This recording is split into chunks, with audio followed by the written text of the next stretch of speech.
اور میں تانوں محبت سناواں صحابہ کرام دی حضور دی آل دے نال۔ امام حسین علیہ السلام نے خطبہ ارشاد فرمایا ہے میدان کربلا وچ کھڑیا ہو کے، اور اس خطبے دا جو عنوان ہے پہلے پڑھیا جا چکا ہے، پہلے سنایا جا چکا ہے، اور وہ عنوان سنایا ہے خلیفہ دوم مراد رسول،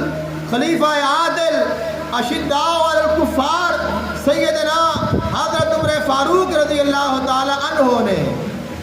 وہ خطبہ جو امام حسین علیہ السلام نے میدان کربلا دے وچ پڑھیا ہے، وہی خطبہ ہے جو حضرت عمر فاروق رضی اللہ تعالی عنہ نے مدینہ پاک وچ بیٹھ کے صحابہ کرام دے جمع غفیر وچ آپ نے یہ بیان فرمایا ہے، اور یہ بیان فرمایا ہے اپنے بیٹے نو، اور ہر کوئی اس نو بیان کرتا ہے۔